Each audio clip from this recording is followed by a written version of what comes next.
আল্লাহ রাব্বুল আলামিন বলেন, মানুষকে এটা মনে করে নাকি সে নিজেকে ঈমানদার দাবি করবে আর তাকে পরীক্ষা নেওয়া ব্যতীত ছেড়ে দেওয়া হবে?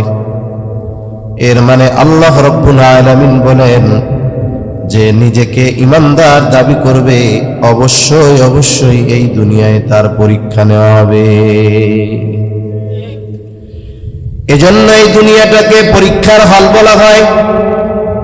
এই দুনিয়াতে আল্লাহ রাব্বুল আলামিন বিভিন্ন ভাবে ঈমানদারের পরীক্ষা নিয়ে থাকেন।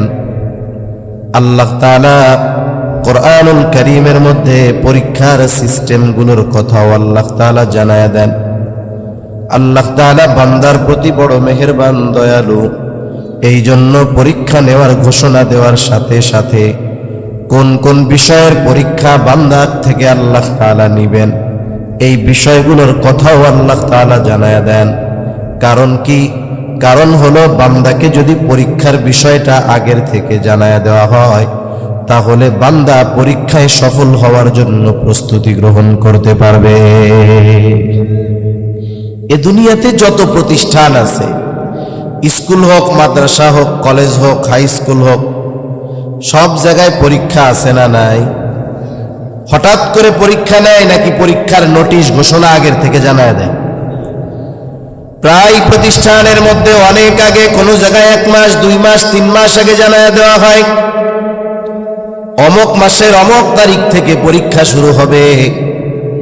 সকল ছাত্রছাত্রীদেরকে পরীক্ষায় সফলতা অর্জনের জন্য যথাযথভাবে প্রস্তুতি গ্রহণ করার নির্দেশ দেওয়া হলো। এইটাকে সাধারণ ভাষায় বলা হয় নোটিশ। এই দুনিয়াতে ঈমানদারদের ঈমানের পরীক্ষা নেওয়া হবে, আল্লাহ তাআলা জানায়া দিয়েছেন এটা হলো নোটিশ। কারণ কি? নোটিশ যদি আগের থেকে দেওয়া হয়, পরীক্ষার প্রস্তুতি নেওয়া সহজ। আল্লাহ তাআলা বান্দা যেন পরীক্ষায় সফলতা অর্জন করে, এই জন্য পরীক্ষা নেওয়ার আগেই আল্লাহ তাআলা পরীক্ষার নোটিশ দিয়ে দিছে।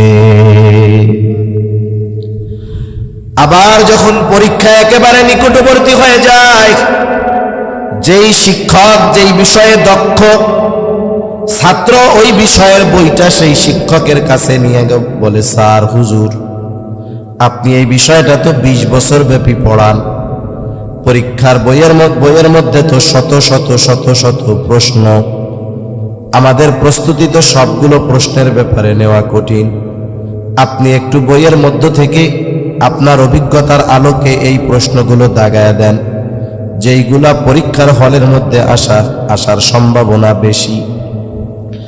এইবার বিজ্ঞ শিক্ষক 1000 প্রশ্নের মধ্য থেকে যাচাই করে 100 প্রশ্ন দাগায়া দিয়া ছাত্রকে বলে, যাও, এই প্রশ্নগুলো তুমি আয়ত্তে আনো। এগুলো যদি আয়ত্তে আনো, আশা করা যায় পরীক্ষার হলের মধ্যে তুমি গোল্ডেন A+ পেয়ে যাইবা। সাধারণ ভাষায় এটারে বলে সাজেশন। বলে না যে, স্যার একটু সাজেশন দেন তো আমারে। আল্লাহ রাব্বুল আলামিন পরীক্ষা নেবেন, এই ঘোষণা দেওয়ার সাথে সাথে আল্লাহ তাআলা বান্দার কোন কোন বিষয়ের পরীক্ষা নেবেন আল্লাহ তাআলা কোরআনুল কারীমের বিভিন্ন জায়গায় জানায়া দিয়েছেন। কারণ কি? কারণ হলো, আল্লাহ তাআলা তার বান্দার পরীক্ষা নেন ঠিক, কিন্তু এই বান্দা তার নেওয়া পরীক্ষায় ফেল যাক, এটা কখনোই আল্লাহ তাআলা চায় না। স্কুল, কলেজে, ভার্সিটিতে, মাদ্রাসায় যখন পরীক্ষা নেওয়া হয়, কোনো শিক্ষক কি চায় যে তার ছাত্র ফেল যাক? এরকম চায় নাকি?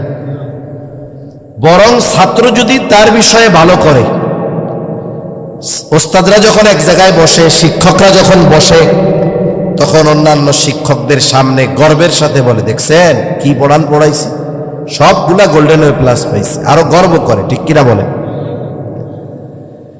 ওস্তাদ যেমন ছাত্রের প্রতি মহব্বতের কারণে চায় না ছাত্র পরীক্ষায় ফেল যাক, অনুরূপভাবে আল্লাহ রাব্বুল আলামিন তার বান্দার উপরে মহব্বতের কারণে পরীক্ষা যদিও নেন, কিন্তু মহব্বতের কারণে চান না বান্দা পরীক্ষায় ফেল যাক। এই জন্য আল্লাহ রাব্বুল আলামিন পরীক্ষার বিষয়গুলো প্রথমে জানায়া দেন। আমি যেই আয়াতগুলো আপনাদের খেদমতে তিলাওয়াত করেছি, আল্লাহ তাআলা এই জায়গায় পরীক্ষার বিষয়গুলো উল্লেখ করে বলেন, ওয়ালা নাবলুওয়ান্নাকুম বিশাইইম মিনাল খাউফ। আল্লাহ তাআলা বলেন, অবশ্যই অবশ্যই আমি তোমাদের পরীক্ষা